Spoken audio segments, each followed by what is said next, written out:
The Fiscal Architect, how lawyers build billionaire fortresses in the shadows of gleaming Manhattan towers and beneath the pristine facades of Swiss banking halls. There exists a clandestine world that operates beyond the reach of traditional law. Tonight, I'm going to take you inside the most sophisticated financial fortress ever constructed, a labyrinth so complex that even governments struggle to penetrate its walls. What you're about to discover isn't just about money. It's about power, control, and the invisible architecture that separates those who rule from those who serve. The men and women I'm about to introduce you to don't advertise their services on billboards or maintain public offices.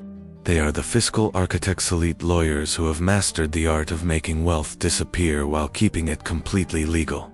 Their clients, the names you recognize from Forbes lists, political dynasties that have shaped nations, and families whose influence spans centuries. These architects don't just hide money. They create entire parallel financial universes where traditional rules simply don't apply. Consider this. While you and I navigate a world of tax obligations, financial transparency, and regulatory oversight, there exists another realm, one where billionaires operate under entirely different rules. This isn't conspiracy theory. This is documented reality, revealed through leaks, investigations, and the rare moments when these shadows are illuminated by scandals too large to contain. The story begins in the aftermath of World War II, when traditional European banking secrecy laws were codified not just for privacy, but for survival. Swiss bankers understood that discretion wasn't merely a service. It was a lifeline for wealth fleeing the chaos of collapsing empires. But what started as wartime necessity evolved into something far more sophisticated, a global network of financial opacity that would make the ancient trade routes look primitive by comparison. The Rothschild family, masters of international finance for over 2 centuries, pioneered many of the techniques still used today. Their genius wasn't just in accumulating wealth, but in creating structures that could preserve and transfer that wealth across generations, across borders, and across political upheavals. They understood something that modern billionaires have perfected. True wealth isn't about what you own. It's about what can't be traced back to you. Today's fiscal architects have elevated these principles into an art form. They create what industry insiders call beneficial ownership opacity, legal structures so convoluted that determining who actually controls what becomes nearly impossible. Picture a Russian nesting doll, but instead of wooden figures, each layer contains corporations, trusts, and foundations spread across multiple jurisdictions. The beneficial owner, the actual person who controls the wealth, remains hidden behind layers of legal entities, each governed by different laws in different countries. The offshore company represents the foundation of this architecture, but not all offshore structures are created equal. The Cayman Islands, British Virgin Islands, and Delaware don't just offer tax advantages, they provide something far more valuable: legal opacity combined with political stability.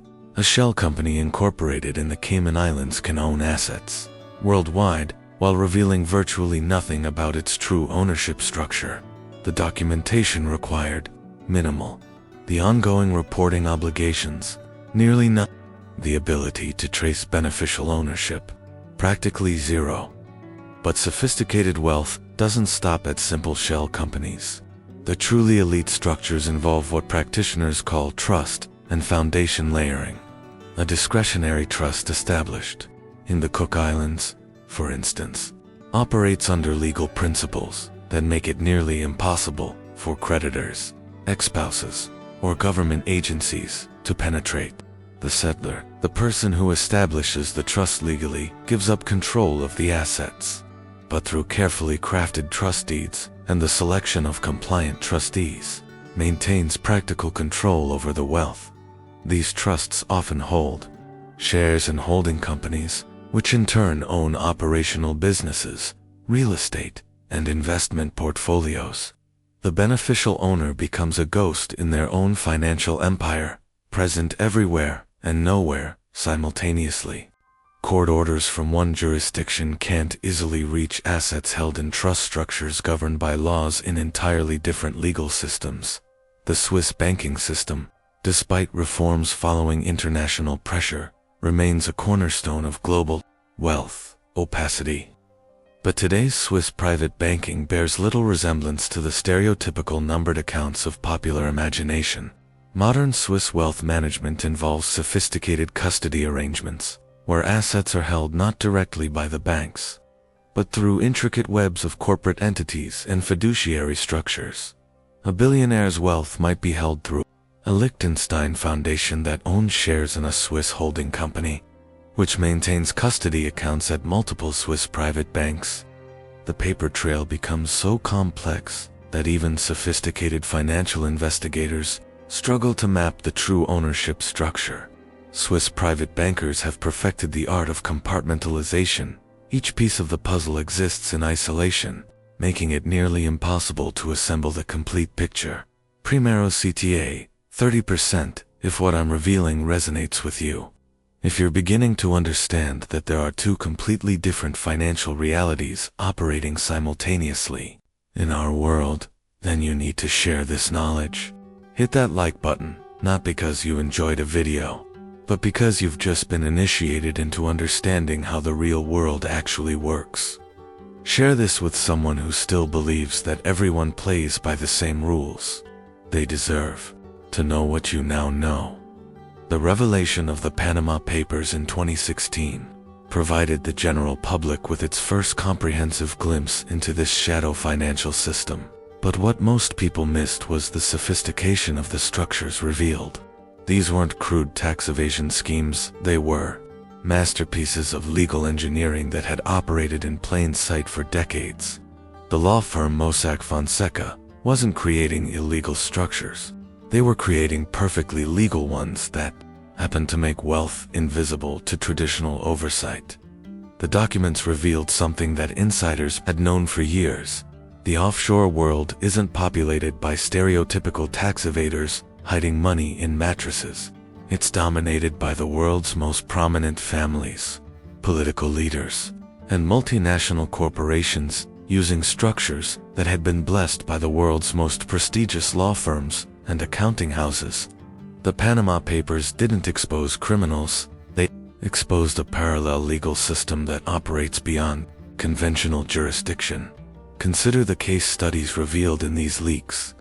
Russian oligarchs didn't simply move money offshore, they created entire corporate empires where Russian assets were legally owned by British Virgin Islands companies, managed by trustees in New Zealand, with bank accounts in Singapore and Switzerland. When international sanctions were imposed, these structures provided legal insulation because the sanctioned individuals technically didn't own the assets. They were beneficiaries of discretionary structures controlled by independent trustees. The Paradise Papers, released a year later, revealed even more sophisticated strategies. These documents showed how multinational corporations and ultra-high net worth individuals used structures that weren't just about hiding wealth, they were about creating entirely separate legal personalities. The Queen of England's private wealth, for instance, was revealed to be managed through offshore structures that technically removed her personal ownership while maintaining her practical control.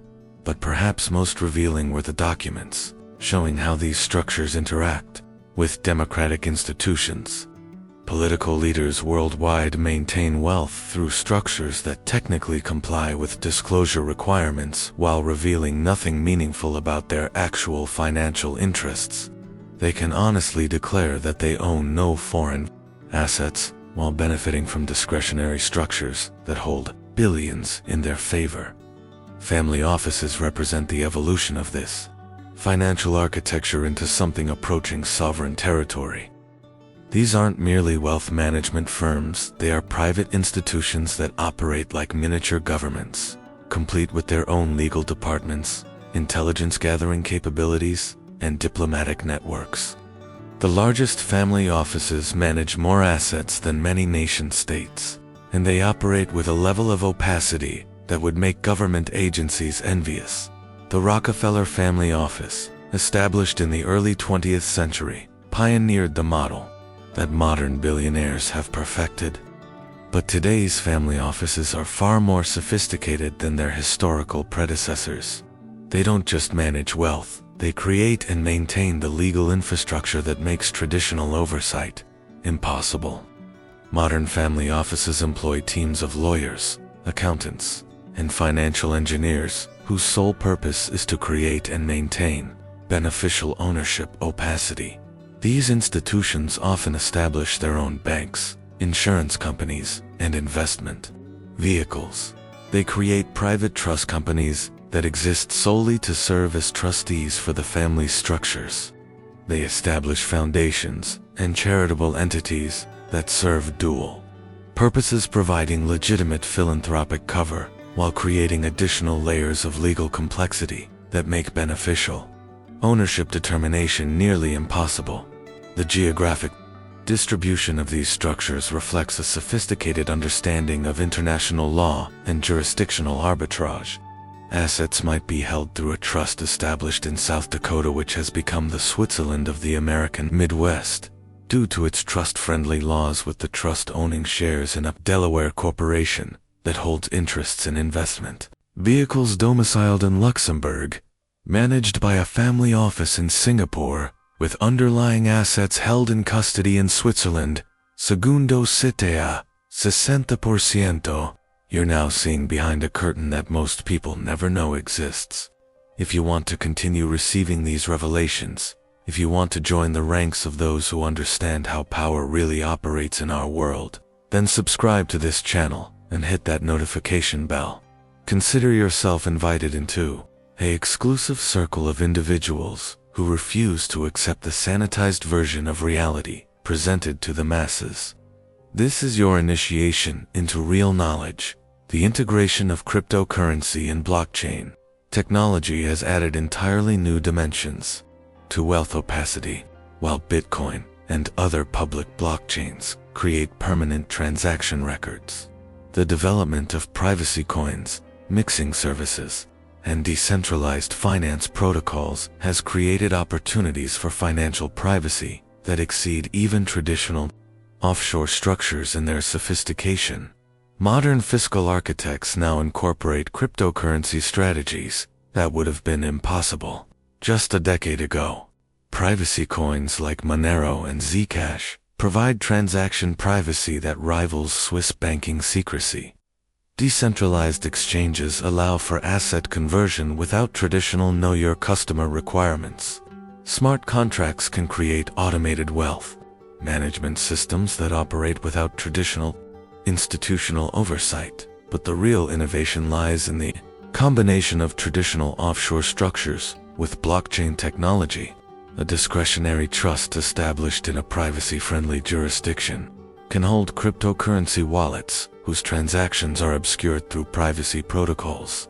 The beneficial owner maintains practical control through decentralized governance tokens, while legal ownership remains diffused across multiple jurisdictions and legal entities. Central bank digital currencies and the increasing digitization of traditional finance has prompted the world's wealthiest individuals to explore even more sophisticated privacy solutions. Artificial intelligence now plays a role in managing these complex structures, with algorithms automatically shifting assets between jurisdictions based on changing regulatory environments, political risks, and optimization opportunities. The emergence of sovereign wealth funds has created another layer of complexity in global financial opacity. These government-controlled investment vehicles often invest through the same types of offshore structures used by private individuals, creating situations where it becomes nearly impossible to distinguish between state wealth and private wealth. The boundaries between sovereign investment and private capital become deliberately blurred. Chinese capital flight, for instance, often flows through structures that make it appear to be sovereign investment when it's actually private wealth. Seeking offshore protection, Russian oligarchs have perfected techniques for intermingling their private wealth with state assets. creating structures where sanctions and asset freezing become nearly impossible to implement effectively. The historical context of these developments reveals patterns that extend far beyond individual wealth protection. The same families that dominated global finance in the 19th century, the Rothschilds, the Warburgs, the Sassoons, have evolved their strategies to maintain influence in an era of supposed financial transparency and democratic oversight. They haven't disappeared. They've become invisible. These dynasties understood something that nouveau rich billionaires are only beginning to appreciate. True generational wealth isn't about accumulating assets, it's about creating systems that transcend individual lifetimes and political changes. The structures they've created operate like financial DNA, encoding instructions for wealth, preservation, and transfer that can adapt to changing circumstances while maintaining core objectives. The Rothschild family's modern operations bear little resemblance to the stereotypical image of 19th century banking houses. Today, their influence operates through investment banks, private equity funds, commodity trading houses, and central bank advisory relationships that create a web of interests spanning every significant financial market. Their wealth isn't held in traditional ownership structures, it's embedded in a network of institutions and relationships that make direct ownership both unnecessary and undesirable. Modern pharmaceutical dynasties, technology oligarchs, and commodity trading families have adopted and refined these techniques. The Sackler family's use of offshore structures to shield Purdue Pharma assets from opioid litigation represents a masterclass in asset protection that was entirely legal under existing frameworks. Their structures were designed not just to minimize taxes, but to make their wealth judgment-proof against mass tort liability. The intelligence community's relationship with these financial structures adds another dimension to their complexity. Wealthy individuals and families often find themselves in positions where their interests align with state intelligence objectives, creating informal partnerships that provide additional protection for their financial structures. The line between private wealth protection and national security becomes deliberately obscured. Former CIA Director John Brennan's post-government role with various private equity funds illustrates how individuals move between public service and private wealth management, carrying relationships and knowledge that benefit both sectors. These relationships create unofficial protection networks that extend far beyond legal structures into the realm of political influence and informal power networks. The regulatory response to financial opacity has consistently lagged behind the innovation of wealth protection strategies. Each new transparency initiative, from the Foreign Account Tax Compliance Act to the Common Reporting Standard, has been met with new structural innovations that maintain opacity while technically complying with reporting requirements. The current push for beneficial ownership registries in various jurisdictions has prompted the development of even more sophisticated layering techniques. If authorities require disclosure of beneficial ownership for entities in one jurisdiction, the solution is simply to create additional layers in jurisdictions with different disclosure requirements, or to shift beneficial ownership to entities that fall outside the scope of new regulations. The professional ecosystem that supports these structures has evolved into something resembling a shadow government with its own diplomatic protocols, intelligence networks, and enforcement mechanisms. The major law firms, accounting houses, and consulting companies that create and maintain these structures operate global practices that coordinate across jurisdictions with a level of sophistication that would make international organizations envious. These firms don't just provide legal services, they provide strategic intelligence about regulatory developments, political risks, and optimization opportunities across multiple jurisdictions simultaneously.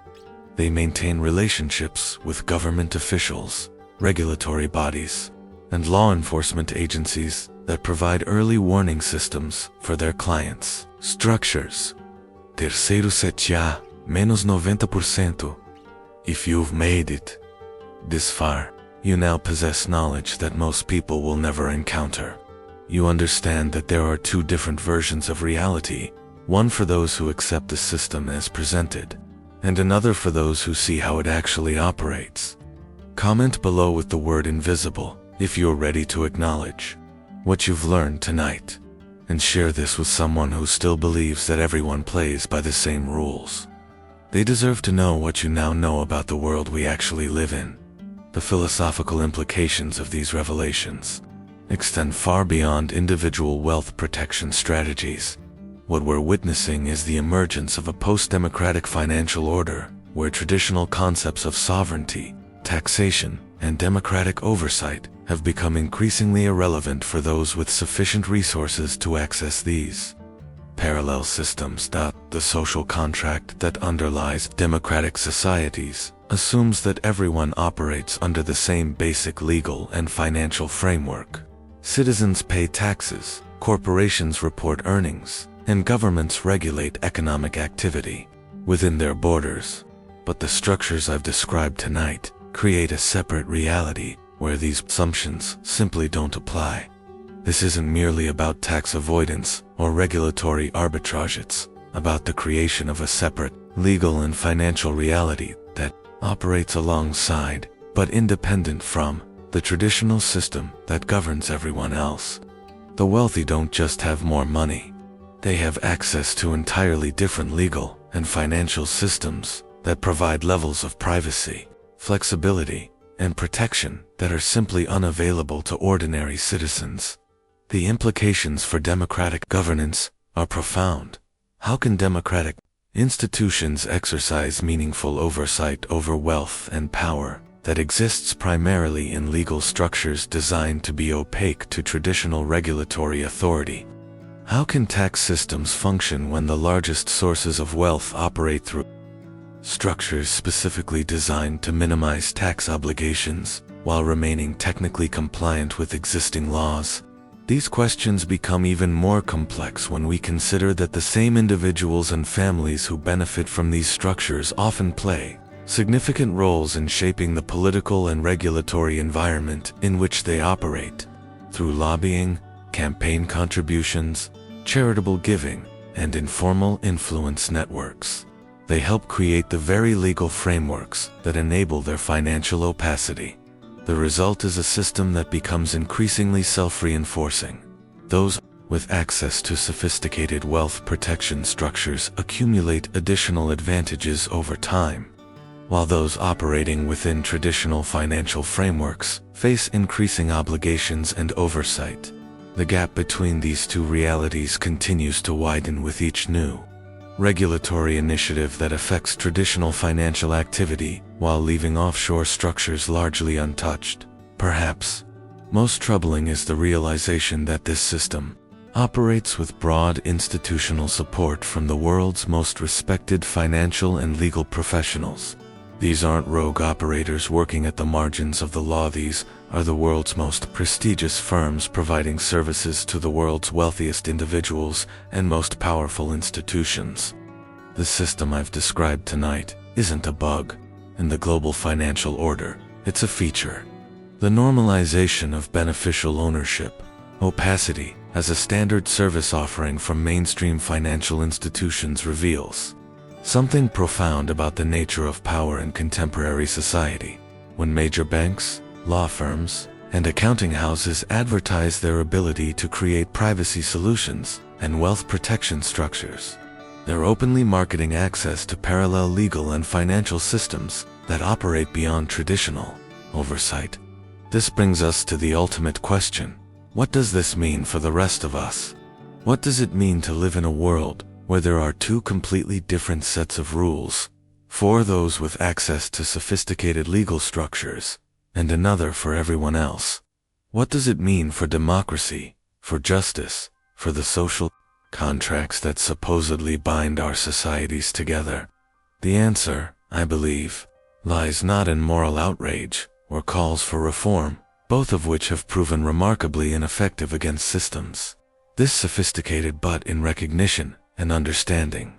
The world we actually live in is not the world described in civics textbooks or economic theories. It's a world where power operates through structures designed to be invisible to traditional analysis and oversight. Those who understand these realities operate with significant advantages over those who continue to believe in the sanitized version of how wealth and power actually work. Knowledge of these systems doesn't necessarily provide access to them, but it does provide clarity about the true nature of the game being played around us. Tonight, you've been introduced to the fiscal architects and the fortresses they build. You've seen behind facades that most people never know exist. You understand now that there are two different realities operating simultaneously in our world, one visible and regulated, the other invisible and largely autonomous. The question that remains is what you'll do with this knowledge. Will you continue to operate as if everyone plays by the same rules? Or will you acknowledge that you now understand something about how power actually works in the modern world? The choice, as always, is yours. But you can never again claim that you didn't know these parallel systems existed. In the end, the fiscal architects I've described tonight aren't villains or heroes. They're professionals operating within legal frameworks that most people never encounter or understand. Their clients aren't necessarily criminals, they're individuals and families who have discovered that there are different rules available to those with sufficient resources to access them. The real revelation isn't that these systems exist, it's that they operate so openly, so systematically, and with such broad institutional support that they represent not the exception to how modern finance works, but rather its most sophisticated expression, the invisible architecture that surrounds. Billionaire wealth isn't hidden because it's illegal, it's hidden because opacity itself has become the most valuable service that money can buy. Welcome to the world as it actually is. You can never unsee what you've seen tonight. The only question now is whether you'll continue to pretend that everyone else lives in the same reality that you do, or whether you'll acknowledge that you now understand something fundamental about the true architecture of power in the modern world. The fiscal architects and their fortresses aren't going anywhere. The only question is whether you'll continue to pretend they don't exist.